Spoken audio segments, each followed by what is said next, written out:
I still remember that moment with perfect clarity when my husband stood up in the middle of our 20th wedding anniversary party and called my name in front of everyone.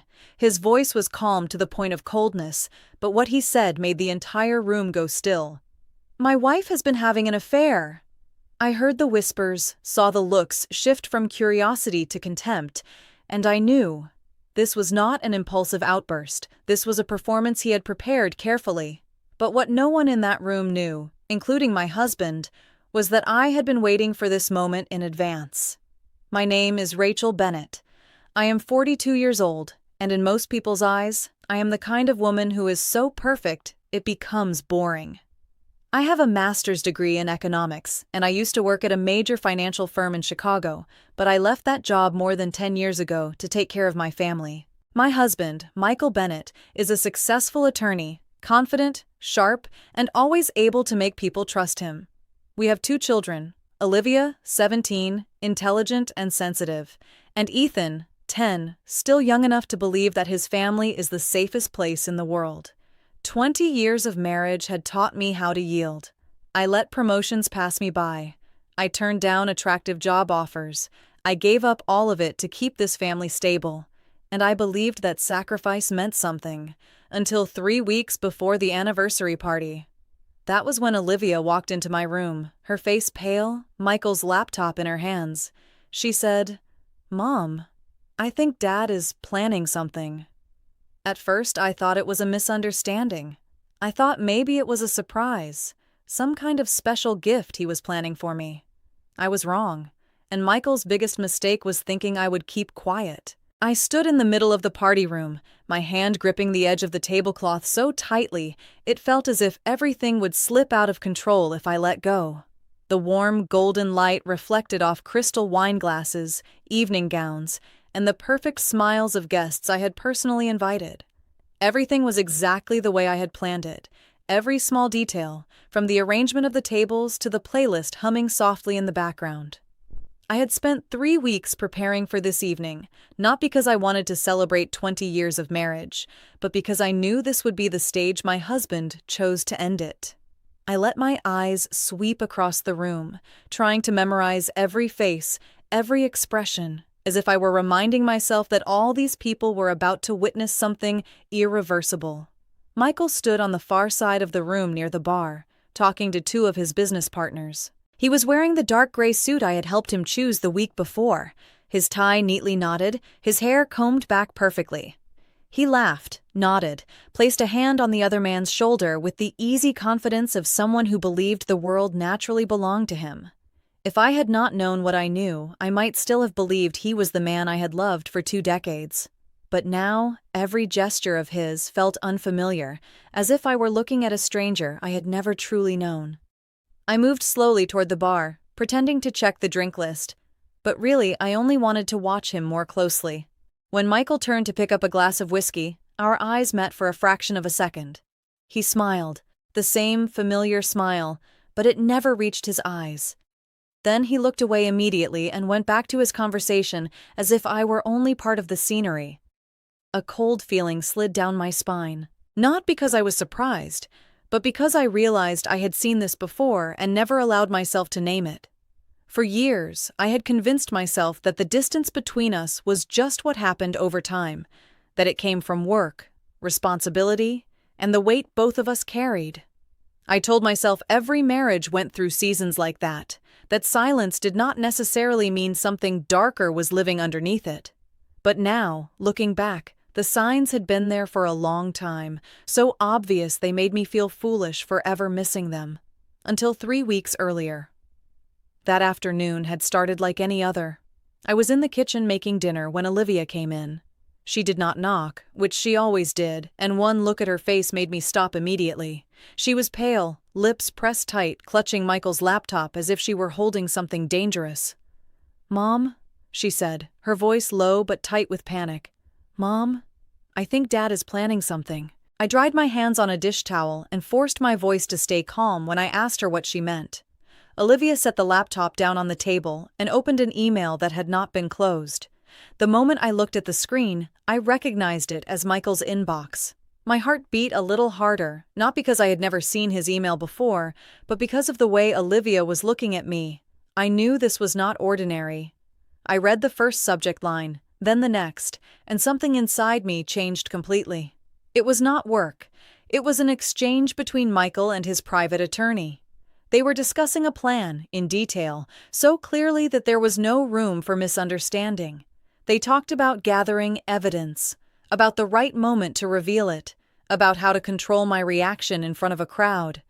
And then I saw the phrase that almost stopped my breathing: allegation of adultery. I read it again, slower this time, every word. They were planning to accuse me of having an affair. Not merely accuse me, but stage evidence to support it. There was mention of a woman, described as a witness, who would appear and confirm the story they had created.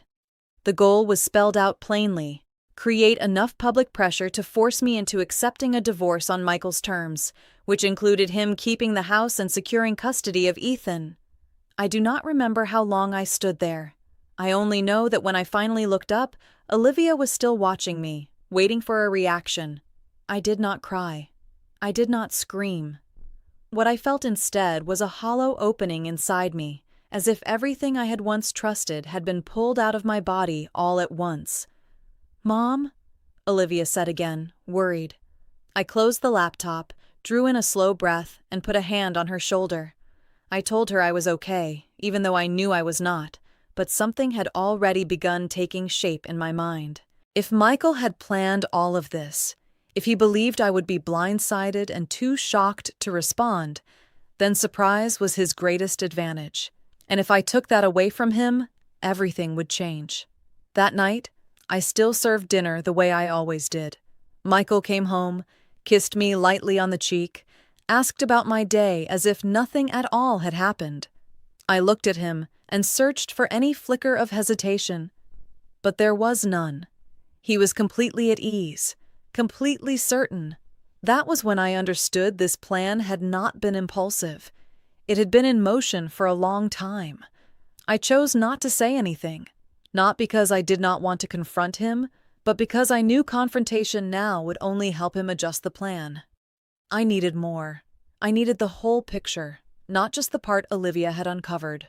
Over the next few days, I started watching more carefully. I paid attention to the transactions in our shared accounts, the small but repeated amounts being sent to places I did not recognize. I checked credit card statements and made note of details I would once have overlooked. That was when I realized this story was not only about a false accusation, it was also about money, about property, about a larger plan than I had first imagined. One afternoon, I followed Michael to a cafe he visited often. I sat at a table toward the back, pulling my cap low enough to avoid being noticed while keeping enough distance to watch. When he walked in, a woman was already there waiting for him. She was much younger than I was, dressed with deliberate elegance, carrying herself with the confidence of someone who understood exactly what role she was playing. Michael sat across from her, and they began speaking with the easy rhythm of people who already knew each other well. I could not hear everything, but certain words reached me clearly. Timing, presentation, tonight's rehearsal. I saw her laugh, nod, and type something into her phone. Michael leaned forward and said something else that made her smile again. In that moment, I did not feel jealousy. I just felt cold all the way through. I took out my phone and snapped a few pictures, forcing my hands to stay steady. I knew what I was seeing was part of the plan they had laid out, and I also knew that if I wanted to protect myself and my children, truth alone would not be enough. I needed proof. When they got up to leave, I stayed seated for a few more minutes, trying to arrange my thoughts.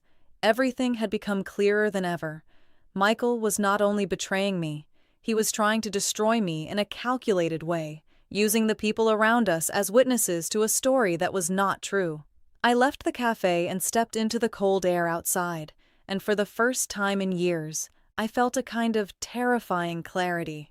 I was no longer the woman willing to bend in order to keep the peace. I understood that if I did nothing, I would lose everything, not just the marriage, but my right to stay beside my children, my right to hold on to the life I had built for 20 years.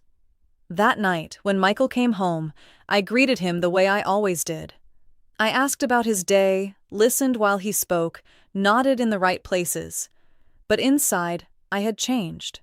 I had begun preparing for something he knew nothing about, and this time, I was not going to be the lead actress in the play he had written for me. I kept preparing for the party as if nothing were wrong. Every morning, I reviewed the guest list, confirmed who would be there and exactly when, making sure no one was missing from the picture Michael wanted to create. I adjusted the menu, tasted the wine, checked the lighting, even changed the placement of the flowers so everything would look more perfect than necessary. Not because I wanted to impress anyone, but because I understood he needed a stage grand enough to turn his story into truth in other people's eyes. That thought gave me a strange kind of calm, as if I were managing a project rather than living inside my own marriage. I sent a few extra invitations to mutual friends of Michael's, people I knew he would want there to witness his revelation. I called the venue more times than I needed to, confirming the service schedule, even prolonging certain conversations just to make sure everything would unfold according to his script. Through all of it, I kept a soft smile on my face, as though I had no idea anything unusual was coming. But every time I caught Michael looking at me, I noticed a faint urgency in the way he kept checking his phone, as if he were counting down to some exact moment. That only confirmed what I already knew. This evening had stopped being mine long before it began. And for that very reason, I became even more certain about what I needed to do next. I did not sabotage a thing. I did not change a single visible element. I did not let one reaction slip outside the role he expected of me. Instead, I made everything more flawless than it needed to be. If he wanted a grand performance, I would give him a stage without a single flaw. I looked around the room again, listening to the laughter, the glasses touching, and I wondered how many of the people there would change the way they looked at me when the truth began to unravel. I did not know the answer, but I knew one thing with certainty. When that moment came, I would not be the woman standing there and absorbing it. I would be the one stepping forward, looking him in the eye, and forcing him to see himself through the eyes of everyone in that room. Michael's attorney arrived earlier than most of the guests. That did not surprise me. What caught my attention was the way he entered the room. He did not look around the way other guests did. He did not pause to admire the decor or the atmosphere. He walked straight toward Michael as if he already knew exactly where he needed to be.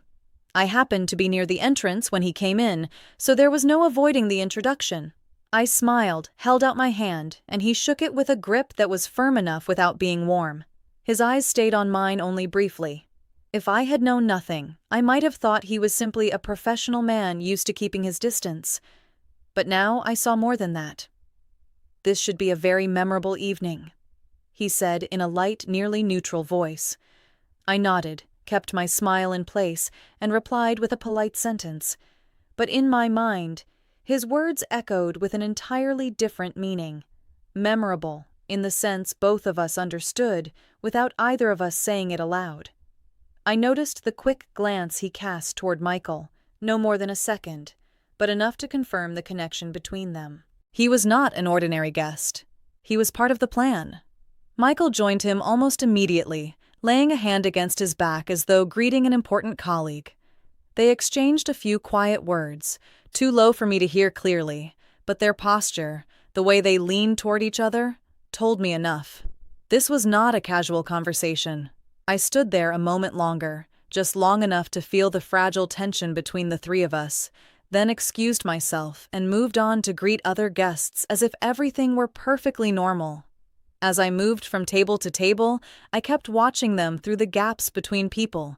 I saw the attorney take out his phone now and then, check it quickly, then slip it away again.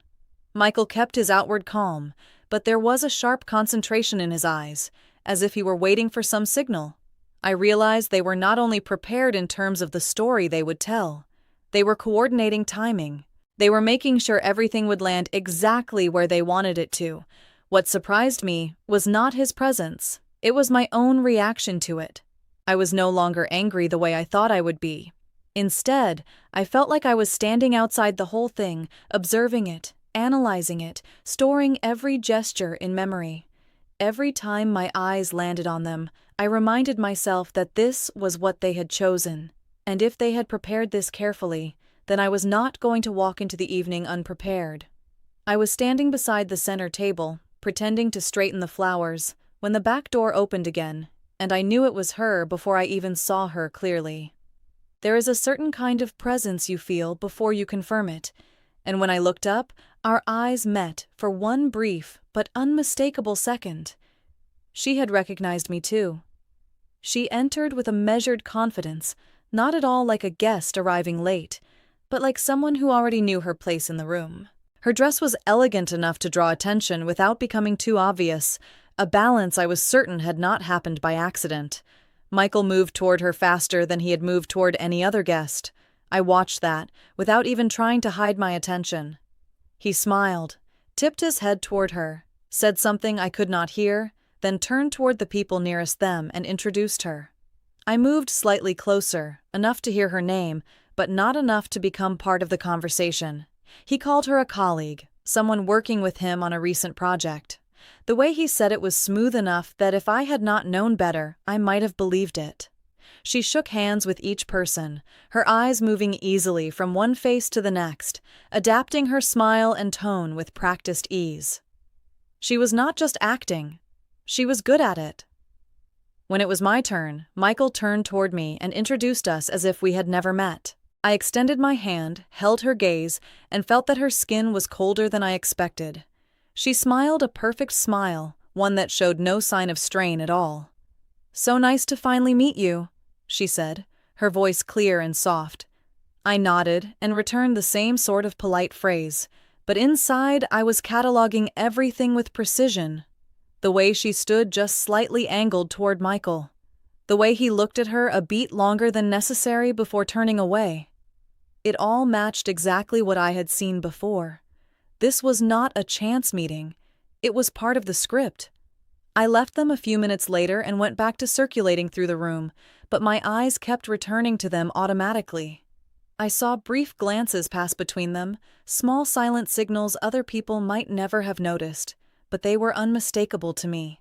Every one of those tiny details only strengthened what I already knew. Everything about this evening was unfolding exactly according to their plan. And the thing that steadied me most was the fact that they believed I had no idea. The atmosphere in the room began shifting in a way only someone paying close attention would notice. The laughter was still there, the glasses were still clinking, but the rhythm had changed. It was as if a string had been pulled tight somewhere no one else could see. I moved through the guests, smiling, nodding, answering familiar questions about my 20-year marriage, while my mind kept circling back to one thing alone: Michael. Every time I looked at him, I saw a different version of the man I had once known, a version of him controlling each detail of the evening with almost total concentration. He never stayed in one place too long. He kept moving, always appearing long enough before each cluster of important guests to make sure they were within reach. I saw him lean close to his attorney and exchange a few quiet words, then separate again as if it had been nothing. I saw him look toward the woman, watched them confirm something in a split-second exchange. Those moments were very quick. If you were not watching for them, you would miss them completely. But to me, they were as clear as stage directions. I stopped at the bar and ordered a glass of water I barely touched, only to give myself a reason to stay still and keep watching. The bartender asked if I wanted anything else. I shook my head and answered in a normal voice, but inside I was arranging every detail I had seen from the start of the evening until now. Everything had purpose, nothing was random, and that told me the moment they were waiting for was very close. One of Michael's friends came over and started reminiscing about old vacations, old holidays, old stories from the early years of our marriage. I listened, I smiled, but only part of me was there with him. The rest of me was watching Michael check his phone again and again. He did not do it openly, but he did it often enough for me to notice. Every time the screen lit up, something in his eyes shifted, as though he were receiving confirmation that everything was on schedule. I set my water down and took a slow breath, keeping my heartbeat steady. I realized then that I was no longer panicking the way I once would have. Instead, I felt an intense concentration, as if every one of my senses had sharpened at once. I knew I was standing inside a play, and I also knew I was no longer a passive audience member. When I crossed to the far side of the room, I saw Olivia standing by the window, her eyes fixed on me. She did not come closer. She did not say anything. But that look was enough to tell me she was waiting for me. I gave her the slightest nod, a gesture so small no one else would have noticed, but enough to reassure her that everything was still under control. And that, too, reminded me why I was there in the first place, in the middle of all these people, on an evening that should have been the happiest celebration of our marriage. The music shifted into a slower song.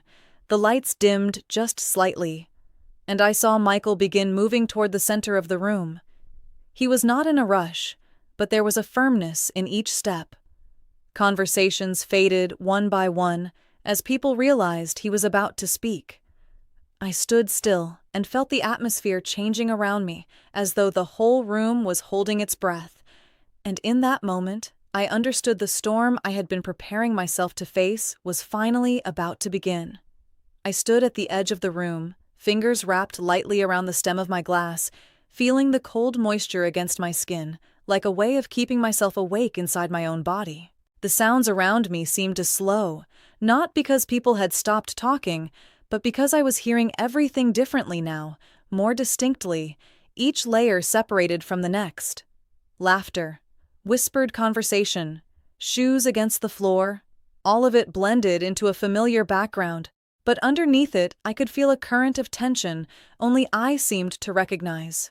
I watched Michael move into the center of the room, each step deliberate, as if he had rehearsed this exact moment in his mind again and again. I took one slow breath, filling my lungs completely, then let it out just as slowly. My heartbeat was no longer racing the way it had at the beginning of the evening. It was steady in a way that almost startled me, as though my body had already accepted that what was about to happen could not be avoided. I looked for Olivia, saw her still by the window, her eyes fixed on me, her face tense but not panicked. Ethan was near the dessert table, laughing with a family friend, completely unaware of the wave building around him. Seeing him made me tighten my grip on the glass a little more. This was no longer only about Michael and me. It was about what I was going to preserve for my children. Michael stopped in the brightest part of the room, where the lights fell most clearly. He raised his glass with a small gesture to gather attention. The conversations grew quiet one by one as groups turned toward him, almost as if they had been trained to do exactly that.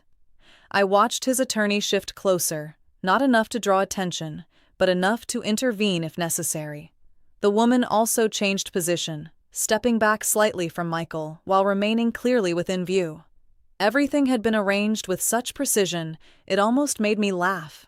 I set my glass down on the nearest table and wiped my fingers on a napkin, a small act to discharge the last of the tension in my body. In my mind, everything had become frighteningly clear. I remembered every email, every transaction, every look I had recorded over the past weeks. Nothing was extra. Nothing was accidental.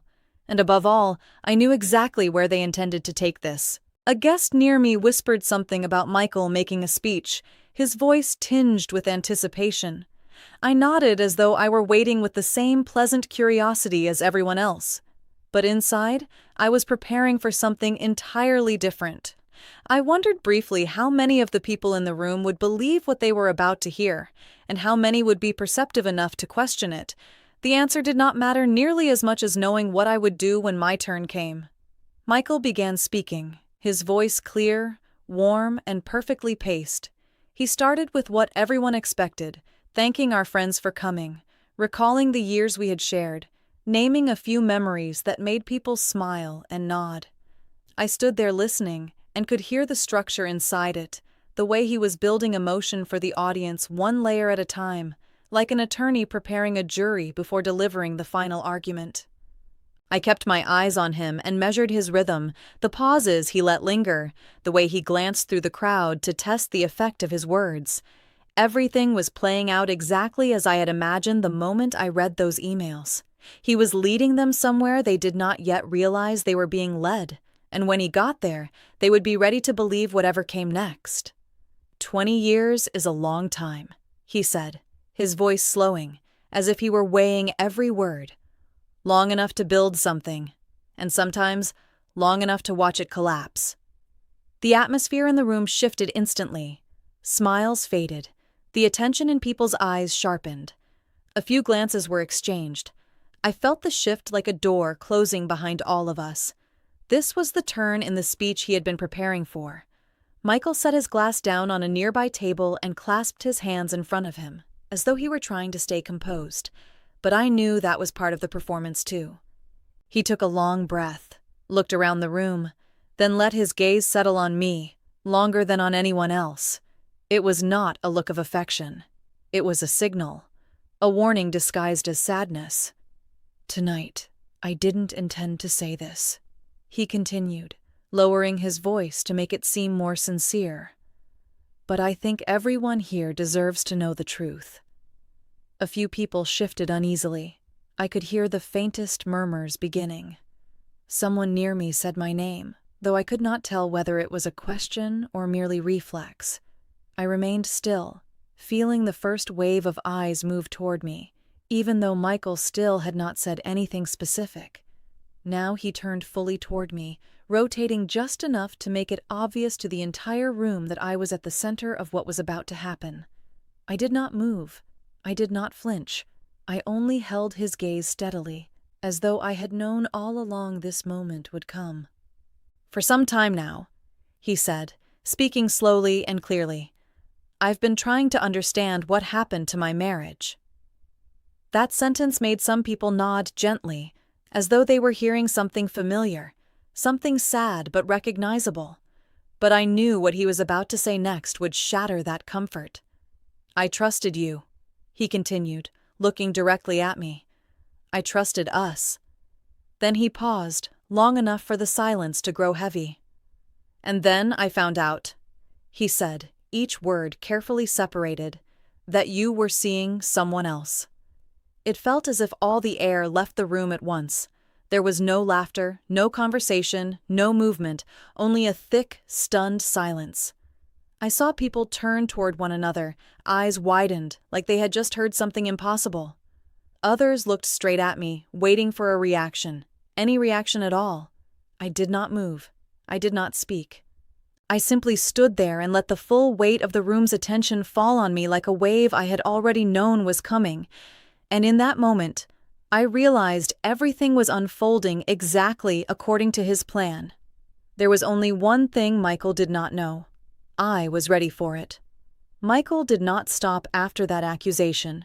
It was as if he had waited too long to say it, and now needed to get out every line he had prepared. He turned toward a nearby table where a slim leather case had been placed in advance and pulled out a neatly clipped set of papers. The movement was deliberate, almost slow, giving the crowd time to follow every gesture. I stood still and watched the room's attention shift from the shock of the accusation to a more dangerous kind of curiosity. They wanted more, and Michael knew that. "At first, I didn't want to believe it either," he said, lowering his voice as though confiding in them. "So I looked into it. I needed to be sure." He lifted the papers high enough for people to see they were more than blank pages. A few guests instinctively moved closer, trying to catch a glimpse. I heard someone inhale softly when Michael turned the first page and revealed a photograph, printed in sharp detail. I did not need to see it clearly to know what it was. It was a long-distance photograph taken from across a room, poor lighting, but clear enough to identify me sitting across from a man at a cafe. The image was real. The story attached to it was not. I remembered the meeting perfectly. A short conversation with an old acquaintance about a job opportunity I never pursued. But in Michael's hands, it had been turned into evidence. "I found messages," he went on. "Meetings, a pattern." Each word was chosen to sound objective, as though he were presenting a case in court. I heard the whispers spread faster, questions beginning to pass between groups of guests. Some people were already looking at me differently, no longer simply shocked, but suspicious. Then he did exactly what I knew he would do. Michael turned toward the woman. "She can confirm it," he said. She stepped forward, not too quickly, not hesitating. Her walk remained confident, just as it had been when she entered the room, but now there was a defined role attached to it. She stood beside Michael, angled just enough toward the crowd to make it clear she was prepared to speak. "I never thought I'd have to say anything," she began, her voice soft but audible. "But I saw them together, more than once." I studied every detail of the way she spoke, how she paused at exactly the right places, how steady her eyes were, how she let just enough tremor into her voice to create sincerity without losing control. If I had not known better, I might have believed her too. "She wasn't exactly careful," she continued. "I guess she thought nobody would notice." A few people in the room shifted uncomfortably. Someone I had known for years raised a hand to her mouth, disappointment written clearly across her face. I could feel the atmosphere changing in real time. Michael's story was taking hold. I remained still, not because I had nothing to say, but because I knew this was not the moment yet. Michael looked at me, waiting. Maybe he expected an immediate denial, or a public breakdown, or at least enough emotion to let him keep control of the room. But when I did nothing, when I just stood there with calm in my eyes, I saw a flicker of confusion pass over his face. That was the first crack. And I let them keep talking, because the more they said, the closer they came to the moment when everything would turn back on them. I stayed in place with all those eyes on me, feeling the layers of reaction in the room shift without anyone saying it outright. Michael's accusations still hung in the air, mixed now with the woman's testimony, forming a story so complete it became dangerous. I could hear the whispers spreading, the quiet questions, the first hasty judgments. Some guests were looking at me as though I needed to be examined. Others could no longer meet my eyes at all. I did not step forward. I did not retreat. I kept my place as though I had chosen it from the beginning. Inside, I could feel my heartbeat, steady and measured. That alone told me how far I had come from the woman who used to fear confrontation. I was no longer reacting on instinct. I was waiting. Michael continued, adding more details he clearly believed would strengthen the case. He mentioned the times I had gone out alone, the hours I had not been at home, turning each of them into supposed evidence of betrayal. I listened to every word and recognized how skillfully he was stitching unrelated fragments into something that sounded plausible. And I also recognized that most of the room was starting to believe him. I let my gaze travel through the room, noting every expression. A longtime friend near the entrance stood with his arms folded, staring with suspicion. A couple we had traveled with more than once were whispering to each other, glancing at me in turns. In the distance, Olivia still stood motionless, her face tight but composed. Seeing her grounded me again. It reminded me why I was there, in the middle of all those people, in a room he thought belonged to him. The woman had stepped back now, as if her role were finished, but her eyes remained on me, waiting. Maybe she wanted me to lose control. Maybe she wanted tears, or rage, or some scene large enough to make the whole thing unforgettable. I gave her nothing. I let the silence sit there for a few seconds after Michael stopped speaking. That silence was not weakness, it was timing. I understood that the more they committed themselves to the story, the more fixed it would become in the minds of everyone there, and when I finally answered, I did not need to argue detail by detail. I needed to break the entire structure at once. I drew one long breath, slow enough that no one else noticed. In my mind, I ran through everything I had prepared, every document, every step, every sequence. I was no longer thinking about how people would see me. I was only thinking about how and when to put the truth in the room. Michael kept looking at me, expectant, a trace of confidence still in his eyes. He thought I had been cornered. He thought my silence meant I had nothing. And that was why he did not understand that I was letting him walk farther and farther into his own trap. I held his gaze for 1 second longer. Then I decided the time had come.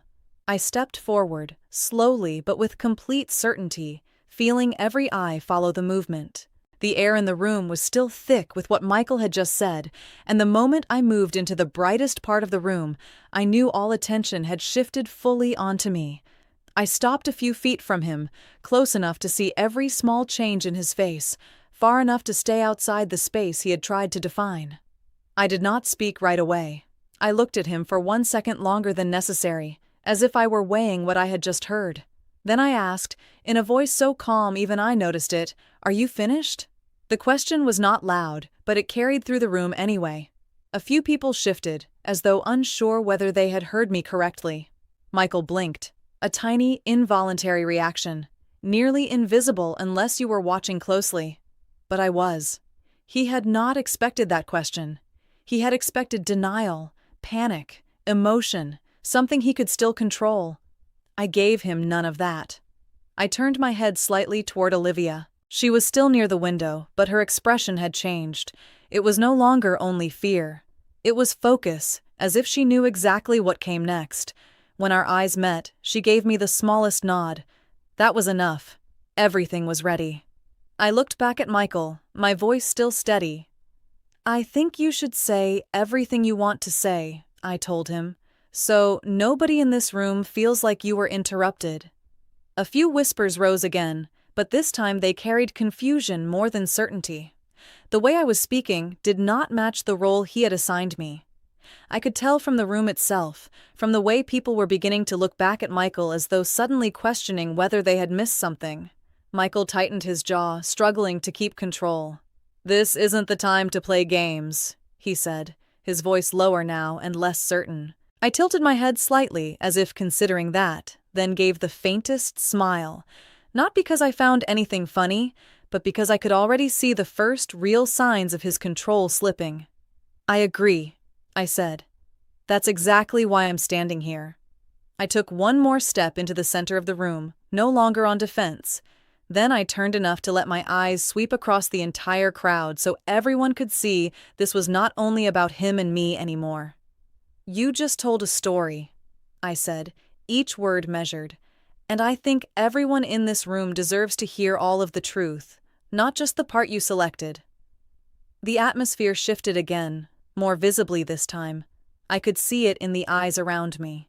They were no longer looking at me simply as the accused woman in the story. They were looking at me as the person about to reveal something important.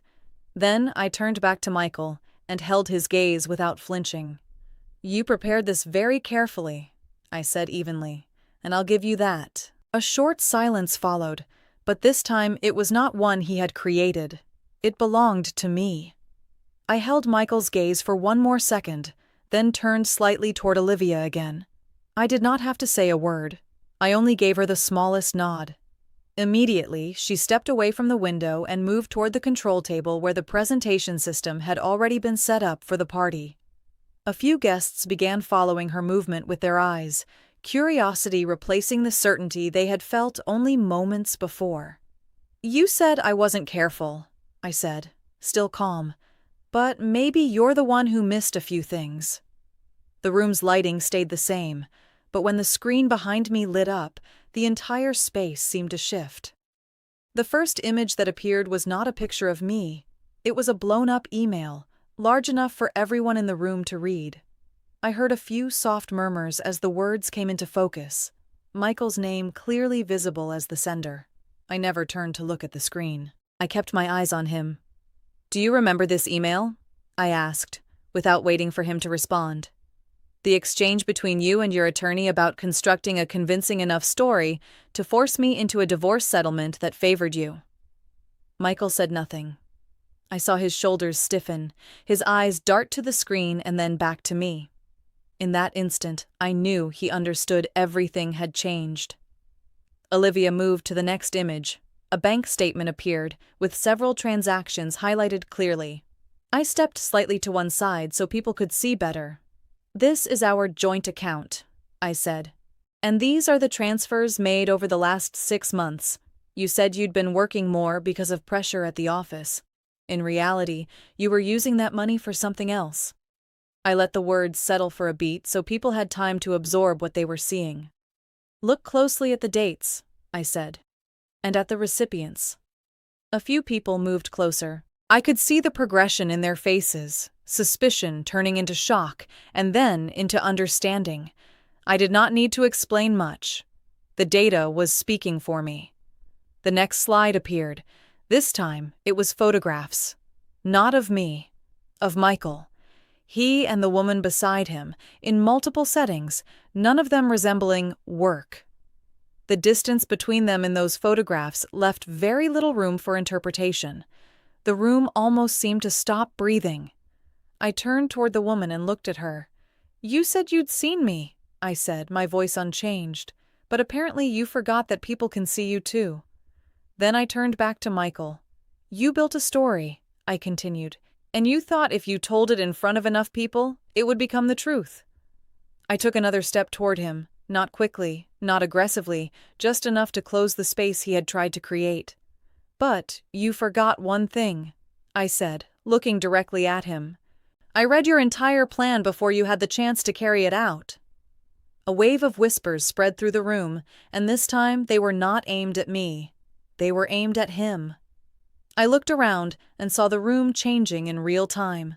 The very eyes that had been trained on me in judgment a few minutes ago had shifted entirely to Michael. Their expressions had changed too. What had just been directed toward me was now settling on him. And in that moment, I knew the entire direction of the evening had reversed. I did not have to raise my voice. I did not have to fight. The truth had risen on its own, and he no longer had anywhere to stand. For several seconds after the final image disappeared from the screen, nobody said anything, but the silence no longer felt like the one from before. It was no longer thick with suspicion. It was thick with realization.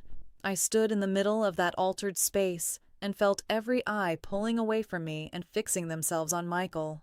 The first sound that returned was a faint exhale somewhere to my left, then a whisper cut short in the middle, as though the person speaking had not yet figured out how to finish the thought. I did not rush to fill the silence. I let the room adjust to what it had just seen. I let them connect those images with the story Michael had just tried to tell. And when the silence finally broke into fragments of murmurs and questions, I turned back to look at him. He was still standing there, but he no longer held himself the way he had before. His shoulders were rigid now, one hand hovering near the drink he had never managed to lift, as if his body still had not caught up with what had happened. His eyes moved rapidly between me, the screen, and the people around him, searching for some anchor that no longer existed. "Is there anything else you'd like to say?" I asked, my tone still perfectly normal. It was not a taunt, but it left him in a place he could not avoid. A few people turned more fully toward him, waiting. No one in the room was looking at me like the accused woman anymore. The center had moved completely. Michael opened his mouth, but no words came at first. I saw him swallow, a very human, very real reflex, without any of the control he had worn earlier. When he did begin speaking, it was an explanation, saying things had been misunderstood, that the images did not show the full truth. But the moment he started, I knew his voice had changed. It no longer carried the room. It was chasing it. I did not interrupt him. I let him keep talking, because every sentence made the disorder inside him more visible. I watched one guest slowly shake his head. I watched Michael's attorney take a step forward, then stop, as though even he was unsure whether to intervene. The woman had retreated farther now, almost outside the central view, no longer glancing at me, no longer confident enough to hold her posture. I took a slow breath and felt the tension in my body begin to loosen, transforming into a kind of clarity that was almost physical. I no longer needed to prove anything. That had already been done. All that remained were the consequences.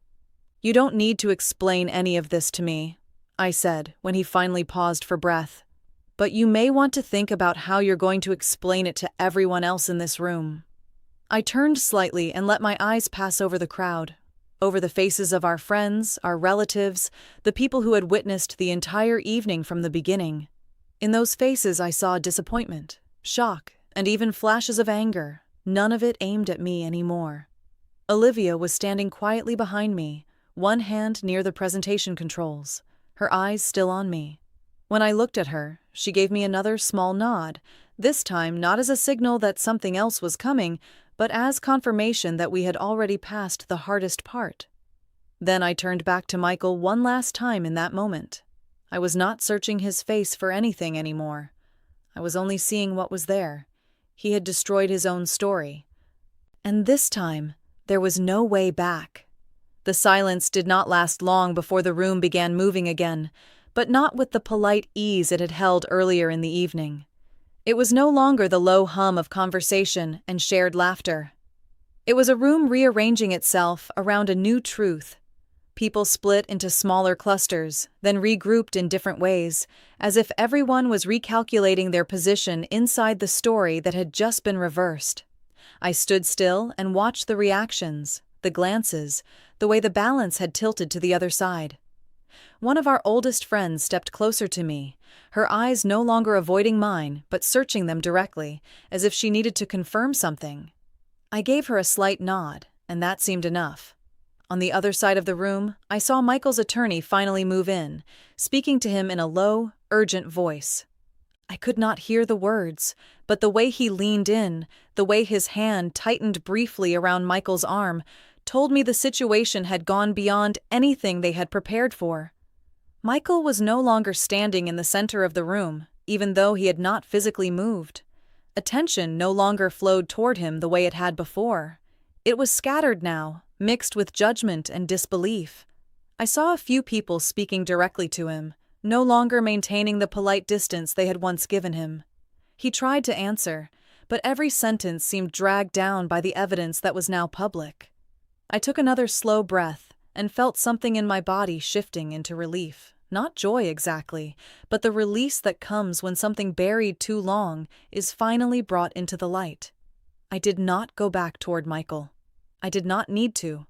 I stayed where I was, far enough to observe without being pulled into the chaos surrounding him. The woman had slipped almost entirely to the back of the room now, nearly dissolving into the crowd. I saw her speaking quietly to someone, though her eyes still flickered toward me from time to time. No trace of her earlier self-assurance left. In that moment, I realized she was never truly the center of the story, no matter what role she had been assigned to play. She was only a piece of a plan that had now collapsed. Olivia came toward me and stood at my side without saying a word. Her presence beside me felt solid, like an anchor in the middle of everything that had just broken open. I placed a hand on her shoulder, a simple gesture, but enough for both of us to understand what had just happened. I looked around the room once more, no longer seeking reaction or validation from anyone. What needed to be seen had been seen. What needed to be said had been said. And for the first time all evening, I felt as though I was fully in control of my own story. I did not stop after the final images disappeared, because I knew the most dangerous part of Michael's plan had not yet been fully exposed. I took one more step toward the center, keeping enough distance that my voice could carry without force. I looked slowly across the room, catching the faces of several guests I knew worked in law, finance, and fields, where numbers meant more than appearances. "This doesn't stop at infidelity," I said carefully. If that were all it was, I might have handled it privately. I motioned lightly to Olivia, and she moved to the next slide.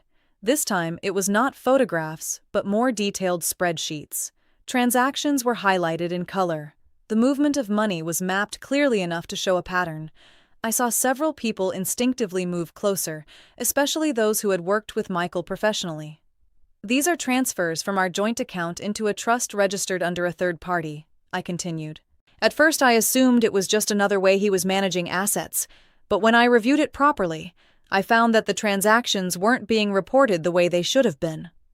I let that sit for a moment. These transfers were broken down into smaller amounts, routed through intermediary accounts, then consolidated again, I said, which is a structure often used to obscure the true origin of funds.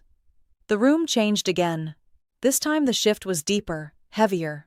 Two men standing near each other exchanged a glance. One gave the slightest shake of his head, as if he had just confirmed something he had already suspected. I looked back at Michael. "You prepared to accuse me?" I said evenly, "but in the process you exposed something much bigger." I stepped slightly aside and pointed toward one line on the screen. "This transfer was made 2 days before you emailed your attorney about finalizing the divorce package." A few more murmurs rose, no longer hidden. "I'm not an attorney," I continued, "but I worked in finance long enough to understand that when someone moves assets like this, there's usually a reason they don't want those numbers examined too closely." Then I looked directly at the people nearest the screen, the ones most equipped to understand exactly what they were seeing. And I believe some of the people in this room understand that too. Another silence followed, but this one was not confusion. It was calculation. I saw one man in a dark suit tilt his head slightly, not taking his eyes off the screen. The person beside him whispered something sharp and brief. Then I turned back to Michael again, not to challenge him now, but to state what had already become obvious. "You can try to explain it," I said, "but the numbers are not going to change." I did not need to threaten legal action. I did not need to say the word consequences. The people who needed to understand already understood. Michael's attorney stepped closer, no longer pretending distance. He said something to Michael in a voice low enough that I could not hear, but the look on Michael's face, the quick movement of his head, told me all I needed to know. He was beginning to understand the scale of what he had triggered. I stepped back from the screen then, creating distance between myself and the presentation, between myself and him. This was no longer an argument. This was the moment everything began carrying real consequences. The sound in the room slowly faded into a low blur, as if everyone had realized the loudest part of the evening was over, and what remained was what could no longer be undone.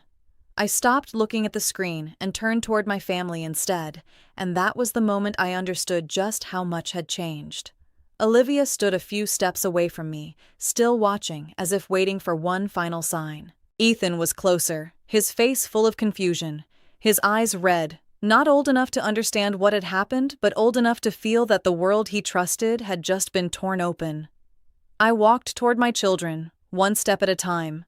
When I put my hand on Ethan's shoulder, he immediately threw his arms around me as though if he let go, everything would vanish. I bent down and felt the quickness of his breathing against me, and in that instant, all the strategy, the evidence, the planning, fell into the background. The only thing left was my responsibility to these 2 children. Olivia moved closer too, and when I looked into her eyes, I saw not only fear, but the sudden maturity no child should ever be forced into. I reached for her and pulled both of them into my arms at once. None of us spoke, but the silence between us had a weight no words could carry. Behind me, I knew Michael was still there. I did not need to turn around to confirm it. His presence no longer meant what it had before. He was no longer the pillar of the room, no longer the man controlling the story. He was just a man standing in the middle of what remained after everything had collapsed. I straightened again, still keeping Ethan close, and turned to face Michael one final time. The distance between us was not far, but it felt like a space nothing could cross anymore. I looked at him and tried to find even a trace of the man I had once trusted for 20 years, but all I saw was someone I no longer recognized. Michael opened his mouth as though he wanted to say something, maybe an explanation, maybe an apology, maybe simply the reflex of a man cornered. But no sound came. He stopped there, eyes unsteady, searching for something to hold on to that no longer existed. I turned away first and led my children out of the center of the room. The eyes of the guests followed us, but for the first time all night, I did not feel judged. I only felt lighter, as if some burden had finally been laid down. And as we walked out of that space, I knew the family I had spent years trying to preserve no longer existed. But something else was beginning. The house became quiet in a way I had never felt before, not the restful silence after a long day, but a hollow stillness, as though the walls themselves were still holding the echo of everything that had happened. I shut the door behind us, set my bag down, and stood in place for a few seconds just to hear my own breathing. No more voices, no more eyes, no more pressure to keep the appearance of perfection for anyone. Just me, and whatever was left. I walked slowly into the living room. The lights were still on from earlier in the evening. Everything looked almost exactly the way it had that morning, neat, ordered, as if my life were still intact. But I knew better. Nothing was the same. I sat down in the familiar chair where I had once spent long hours reading or waiting for Michael to come home after long days, and for the first time in years, I did not feel like I was waiting for anyone. I leaned back and stared at the ceiling, letting the thoughts come without trying to control them. Images from the party moved through my mind one after another, clear and sharp, but they no longer made me tremble the way I thought they would.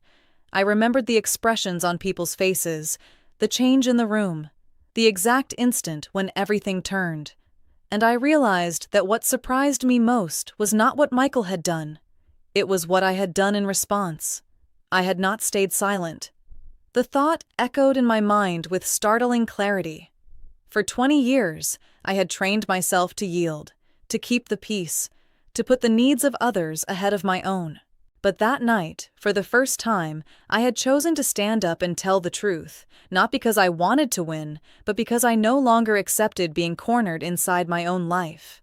I sat up and looked around the room again, this time with a different feeling. Not the old attachment, but a new kind of assessment. This was the place where I had built a family, raised children, and believed in a stable life. And even though part of that life had just collapsed, the rest was still here. And it still belonged to me. The next morning, I woke earlier than usual, not because of habit, but because my mind would not let me sleep any longer. The pale light of morning filtered through the curtains, creating a kind of false calm, as though the outside world had not yet caught up with what had happened the night before. I sat up, took a deep breath, and reached for my phone on the bedside table. The screen lit up immediately, filled with messages and missed calls. I did not open them right away. I set the phone back down, went to the kitchen, poured myself a glass of water, and stood there for a few minutes to think. I knew that from this point on, everything was moving out of the realm of private emotion and into something else, something colder, more logical, and much more concrete in its consequences. When I went back to the living room, I opened my phone and started reading. Some messages were from friends asking if I was okay. A few contained apologies for not understanding immediately. But the thing that made me stop was a new email from a law office. I opened it and read every line slowly. The sender introduced himself as an attorney specializing in divorce and asset disputes. He said a mutual contact had recommended he reach out after hearing what had happened, and that he would like to meet with me as soon as possible because, in his view, I was in a very strong position. I set the phone down again, this time not because I was hesitating, but because I needed a second to absorb that phrase, a very strong position. The words echoed in my head, not as triumph, but as confirmation. I was no longer the passive party. This was no longer just a divorce. It was the beginning of a fight I was finally prepared to enter on my own terms. I'm Sophia, and if you stayed with Rachel Bennett's story all the way to this point, then maybe what you've been watching is not just family drama. Maybe you've been looking at a very real mirror of human nature, of power, and of choice. What makes this story worth thinking about is not a simple question of who was right and who was wrong. It is the machinery underneath it all, the way one person can build an entire script to control the truth, and the way another can choose silence not out of weakness but to prepare for the exact moment the truth can no longer be distorted. Michael did not just have an affair. He believed he could redefine reality itself, that if he told a convincing enough story, people would accept it. That is the most dangerous kind of control. Not violence, but manipulation of perception. And what makes it even more unsettling is how quietly it usually happens, how reasonable it can look, until the person being manipulated begins to doubt her own instincts. But Rachel did not fall into that trap. What she did was not react immediately, and that was not because she was weak. It was because she understood that an emotional outburst usually serves the person who prepared the stage. Her silence was not surrender. It was strategy. She observed. She recorded. She analyzed. And most importantly, She waited until the exact moment when the truth could no longer be twisted. That is the first lesson here. Fast reaction is not always the right reaction. When someone is manipulating reality around you, what you need first is not to say more, but to understand more. The truth is, once you keep lowering your boundaries, other people start treating that as normal. Michael did not begin with one huge betrayal. He tested the limits in smaller ways, over time, and when he faced no resistance, he moved farther. That is how many toxic relationships are built, not in one explosion, but through a long series of small concessions that slowly become the new standard. So in the end, maybe the real question this story leaves behind is not, did Rachel do the right thing? Maybe the real question is, what would you do if you were in her place? Would you confront the first sign of something wrong immediately, or would you observe longer?